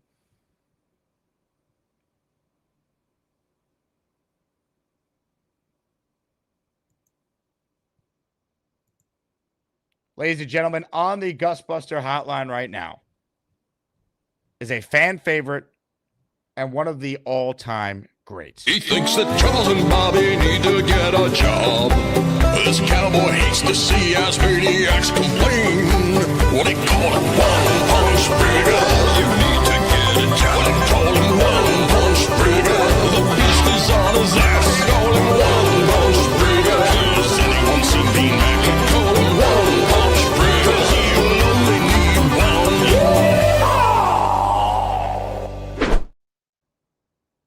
What's up, Dave? Hey, good morning, Jake. How are you today? Doing well, Dave. Another day of rain. This rain is driving me to craziness, I think. Anyway, listen, I don't apologize. My beliefs are. I'm just upset. I didn't want to scream at Frankie. I probably scared him. I didn't mean that to scream at Frankie. So I apologize to Frankie just to, try to straighten things over. I felt bad because I really wanted just to speak to Charles and try to get him motivated. But other than that, I'm thinking about you guys that game. I used to be a Sixers fan many years ago in the Wilt Chamberlain era. And I thought we always feared playing the Celtics in that area. But, of course, the history was different then for those teams. Some of them, at one point they won 11 straight championships. So those are the teams they were playing against. But you guys got to win tonight. Don't go back to Boston. Because I've seen it with the Sixers in the old days. They were had 3-1 I think a couple of different occasions, and they lost. Those old Celtics teams were so clutch. Led by Bill Russell, and the players around them were just great teams. I mean, that's the kind of basketball I loved. It was great basketball. Today I could care less. I don't care about 3-pointers or no defense. Whatever. So, I mean, it's a different era. No offense to anybody that likes the basketball today. I know you guys enjoy it, but you got to win tonight. Don't go back there. You don't want to go back there. I mean, but the old Garden had an aura about it. This new place is not the same. When I used to go up there for hockey games, it was unbelievable. I mean, other than Montreal Forum, that was a direct home advantage beyond belief. So today you got a little bit different flavor. I don't know what you think. You got to win tonight or no? What do you think?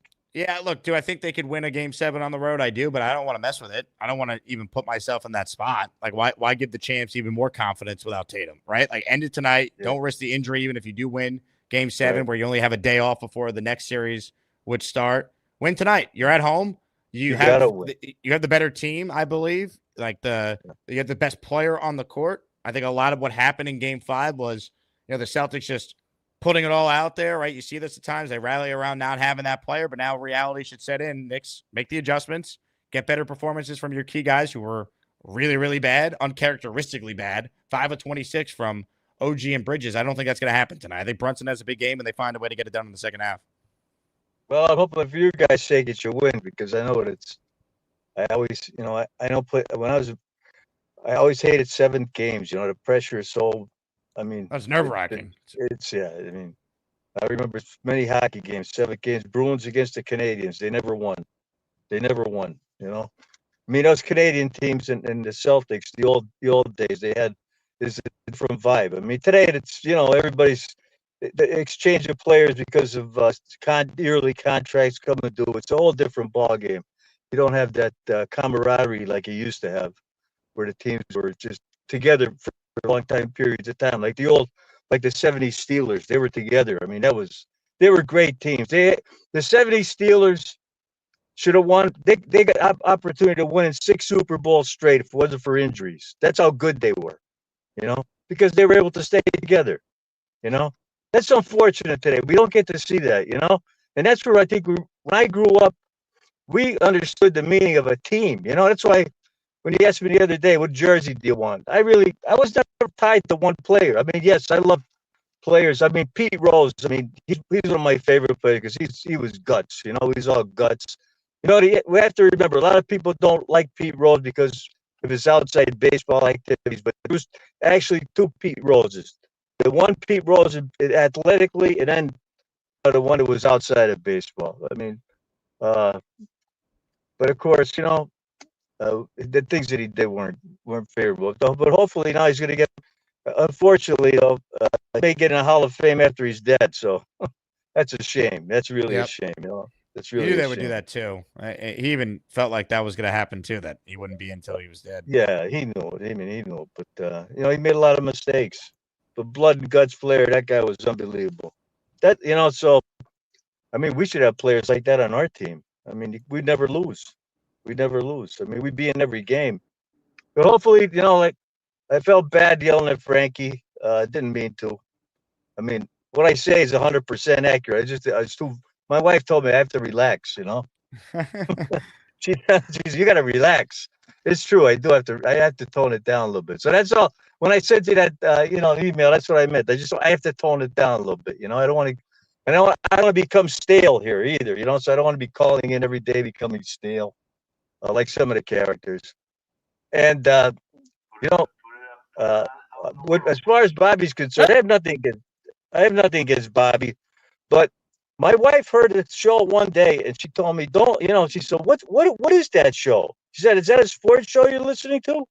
I said, no. She said, it sounds like some, episode of pornography. It's out of control. It's out of control. So I have nothing against Bobby or whatever. He makes comments, but he's got to wake up a little bit, run it, I don't know. We got to get Gorman a job as well. Well, I said, have those guys send me their resume and I can help out. I can help out whatever, I'm willing to help out, get these guys opportunities. And I told Beast the other day, via the chat, we'll put him in control of our, human resources department helping these guys.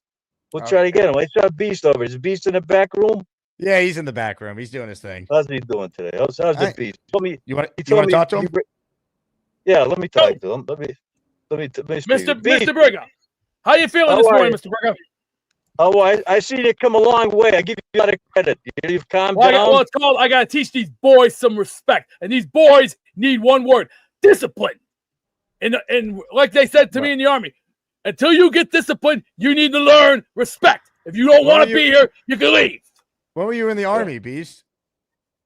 16 years old. I had a shave back in the Army. They used to say, shave up, get that head shaved, clean up, look good, and get presentable.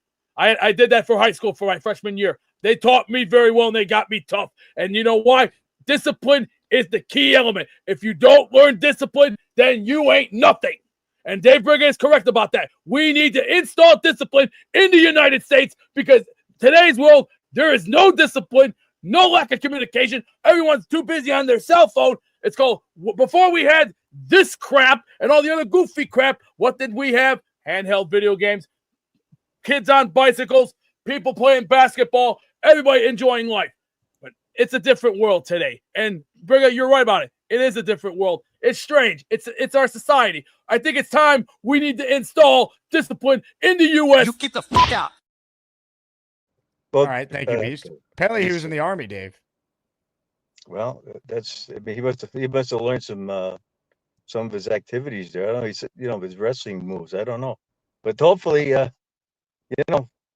things work out for him. He seems to come a long way as from when he started, and maybe the Asmaniac challenges brought him a long way. So a lot of people still don't like him, but just give the guy a chance. Give the guy a chance, and he's a true Jets fan, I believe. And I don't know this Bobby Beasley stuff. I don't even understand what goes on there. I mean, it's very confusing. I see that Beast has a good lawyer in Bonesy, and he's getting pro bono benefits, so that'll go along the way against Beasley. Because Hey, Dave, I have some good news for you. You asked for a certain someone, and this certain someone has called in.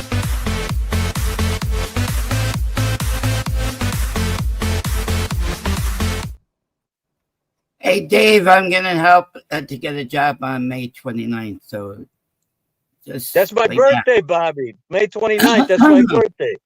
Oh, do I have to sing to you? On May 29th. No, you don't have to sing to me. You don't have to sing. Why not? You have me blocked on your DM, so I can't talk to anyone. So stop bringing me up. We squashed the beef. Bobby, and take chat all the time about me. Bobby, I want you to listen. You got to take care of yourself. You got to take care of yourself. I am. I don't have anything against you, but you know what? My wife heard the program one day, and she couldn't believe the stuff to say.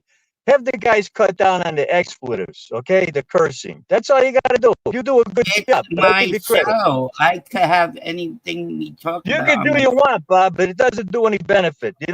You need to train these guys. Well, you're a great. Like you judge everybody. Are you God? I don't judge. You know what? I don't judge anybody. I'm not a judge. The lawyer's a judge. No, I don't. I don't know. Bobby, listen. I'm getting a job. I'm trying to get a job. So don't. I hate that song. Bobby and Charles have to get a job. I hate that. Well, I didn't make the song up. Gator made it. I know Gator did. He thinks that Charles and Bobby need to get a job. Yeah, I don't like that song. Well, I don't think it's going to go. I don't have any beef for you. You have beef with me. So that's what I'm saying. I don't have any beef, Bob. I don't have any beef. Let's squash it, and then let's. You could come on my show if you want. That's fine. Okay. I can't be on every show. I hope you get a lot of success. You have one character on there. Invite you come on my show. It's up to you. You have one character. Jay, I already apologized to him, Jay. Okay, stay out of it. It's none of your business. Okay, Jay. See, Bobby, just don't. You let everything upset you. You let everything get you. No, he said I have to respect my elders. I am. I just apologized to you. So. Nobody, Bobby, let me tell you, nobody has to apologize to me. Okay? Yeah. If I get loud, it's because of the way I talk. Like I yelled at Frankie, right? Well, I'm from New York too, so. I don't understand what that means. It doesn't matter where you're from. Doesn't matter where you're from. These people typing about. It's like that guy June. He was from the Bronx. What difference does it make where you're from? Now he's from Connecticut. He's from Connecticut. I don't care where nobody's from. You could be from the moon, right? What does that have to do with being? What does that have to do with it? Oh no, he thinks he's tough. He's from the hood. He's from the hood. Crap. Yeah, I know. That don't make it tough. I'm from the Bronx too. Do I look like a hood to you? I'm tough. Yeah, right. I don't equate toughness with being where you come from. Okay, that means nothing to do with it. That doesn't have anything to do with it. It's a mindset. It's what God puts in your heart. Fire. You got Anytime fired. anytime you want to come back, just get me off your DMs, unblock me from your DMs, and I give you it. Doesn't matter to me, Bobby. Doesn't matter. Well, I give you your own invite then. That's fine. All right. Have a Great. good day, Dave. You're a great guy. Yes, sir. Yes, sir. Bobby, take care. Okay, you too. Bye. He thinks that Charles and Bobby need to get a job. This cowboy hates to see Asmaniacs complain. What he call him, one punch breaker. You need to get a job. What he call him, one punch breaker. The beast is on his ass. Call him one punch breaker. Has anyone seen Bean Mac? Call him one punch breaker. He'll only need one. Another great call by Dave Briga. We got the return of Bobby Midnight after some time off. This show's had a lot. Excellent, excellent, excellent program here. Beast apparently served in the military. We learned a lot today. Before we get out of here, we have a raffle to do. And David Atkins is in for 5. It's a daily raffle. We're going to give away this Aaron Glenn shirt. And then Monday will be the big raffle, or weekly raffle, that features the Brunson jersey, the Glenn jersey, the Curtis Martin jersey, and the C.J. Mosley jersey. David, you're in for 5. I added you to the list of names, and I also will play this for you. We're the freaking New York Jets, so we're built for this shit. Hell yeah. All right. Question from Bill I had saved. Jake, after drafting Taylor, do you see Stone Smart having any type of pivotal role? I think he'll have a role early. I think they'll feel him out, see if he's someone they could maybe rely on in some pass packages, but pivotal role, no. I think Mason Taylor is going to be the starting tight end, and his role will increase as the year goes on as he gets comfortable.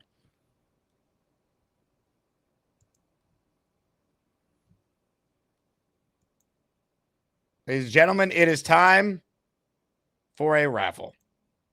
I have right here all the names that have been entered from this one show alone. The names are here. 77 total entries. The shuffle button has been pressed multiple times. And what I need right now is some dramatic music, because then the stage will officially be set. Here we go. Who's coming away with this t-shirt right here? The answer? We find out right now. The winner of our Aaron Glenn shirt is listener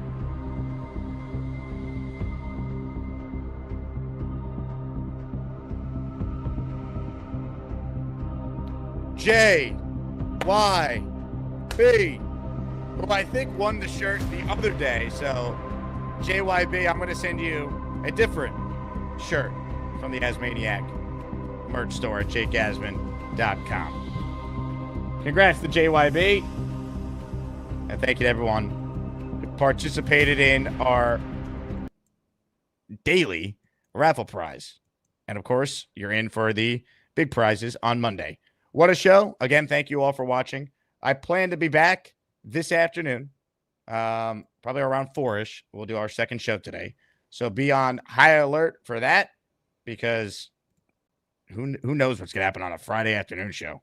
Could be crazy. Usually is. I'll talk to you then. If not, go Knicks tonight. Enjoy the Subway Series. And I'll end the show with a message that I feel is important for me to play in honor of the schedule coming out and some fans having some renewed optimism for our New York Jets. You ready? Enjoy. Oh, take that, you pesky Patriots fans. Oh, yeah, the dream season we've been waiting for is happening.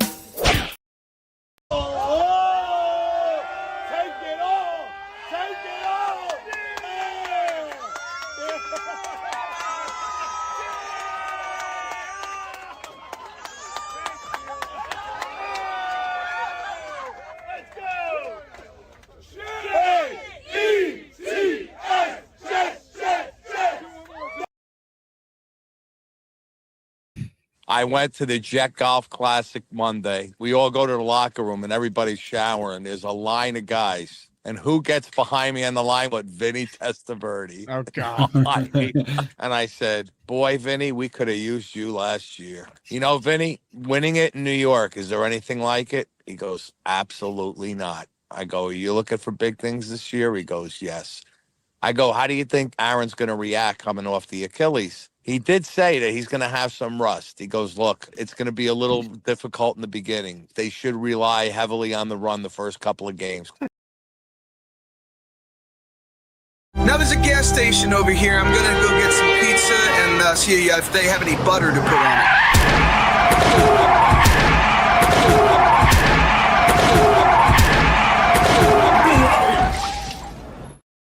Nothing says a good round of pinball. I like that. Let's get it, Brett.